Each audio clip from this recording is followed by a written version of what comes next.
په فیسبوک کې اوس یو نوی فراډ شروع شوی دی چې د دغه فراډ نه ځان خبر کړئ او ځان ترې هم وساتئ، ځکه دا فراډ د تاسو سره هم کیدی شي، ځکه نن سبا هر څوک فیسبوک استعمالوي، د چا څه نه څه پیج وي یا آی ډي خامخا وي، نو دا فراډ د تاسو سره هم کیدی شي. څه فراډ دی د سایډ تاسو ته دا تصویر ښکاري، په دې کې ما تاسو ته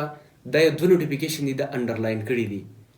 ټیک شو، دغه نوټیفیکیشن پرسنلی ماته راغلی. په دې اولني کې څه وایي؟ ټیم مونټایزیشن سینډ یو ا وارنینګ سی وایي ټیم مونټایزیشن تا ته وارنینګ درکړی دی، خو چې ولې درکړی دا وګوره. دویم کې دی وایي یو هیو انلاکډ اپورچونټي فار پری ویریفاید پوټینشل. ټیک شو، دا 2 نوټیفیکیشن ماته راغلی. په دې چې کوم تصویران لګېدلي دي دا کوم ویریفاید والا چې په دې هغه د بیج والا تصویر لګېدل دی چې بالکل یقین اخلي چې بالکل د فیسبوک د طرف نه دی، او په دې بل کوم مونټایزیشن وارنینګ چې راکړی دی ته کوم پروفایل لګېدل دی دغه هم صفا داسې دی ته به وایي چې دا د فیسبوک والا دی، خو نه د دې نه ځان ضرور خبر کړئ دا د فیسبوک والا نه. که تاسو چېرته په آی ډي کې یا په پیج کې ستاسو دغه قسم له نوټیفیکیشن راشي نو دغه تاسو اول وزټ کوئ، ځکه دا د فیسبوک د طرف نه نه بلکې دا ځان له جوړ شوي پیجونه دي. اوس خلکو داسې کار کړی دی چې د فیسبوک کوم مونټایزیشن چې دی یا پالیسي شو ده یا په فیسبوک کې چې کوم د ټیم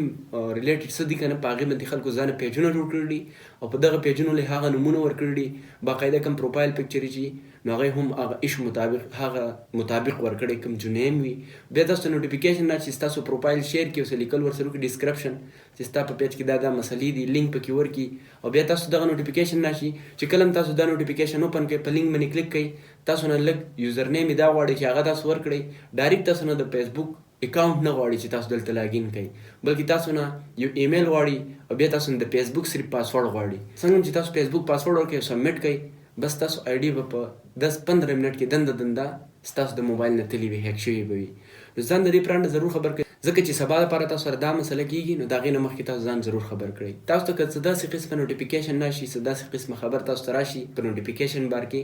د ټولو نه اول هغه اوپن کوئ، هم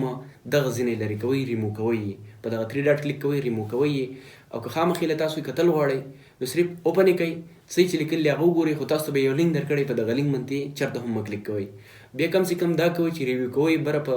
کم د چا د طرف نه چې تاسو نوټیفیکیشن راغلی په دغه پروفایل نیم پکچر باندې کلیک واخلئ. څنګه هم چې تاسو کلیک واخلئ دغلته به تاسو ته باقاعده پته ولګي چې دا یو پیج جوړ کړی شوی دی، دا به یو پیج جوړ کړی شوی او ښکته به نور خلکو سره هم دا چلونه کړي، نو د دغه نه ځان ضرور خبر کړئ. که داسې قسمه بیا هم تاسو راشي تاسو پرې نه پوهېږئ نو یو پوهه کس ته یې ښایه چې دا څه مسله ده او د دې سره زه څه وکړم، نو بیا هم تاسو دغه نه بچ کېدی شئ. فیسبوک یو ډېر زیات استعمالېدونکی اپلیکیشن دی، په دې کې هر قسمه فراډ چې دی هغه مخې ته راځي، تاسو ځان هم خبر ساتئ او ځان ترې بچ ساتئ،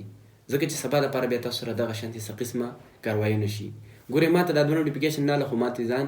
بچ کړو. ګورئ دا 2 نوټیفیکیشن اوس ما ته راغله، که چېرته هم ما په دې کې پاسورډ خپل ورکړی وی، خپل څه دغه مې پکې ورکړی پرسنل انفارمیشن، نو اوس په زما دا پیج هم نه آی ډي به هم نه وه، خو ما ته دغه نه ځان هم بچ کړو او ستاسو دپاره مې دا ویډیو جوړه کړه چې تاسو هم د دې نه خبر شئ.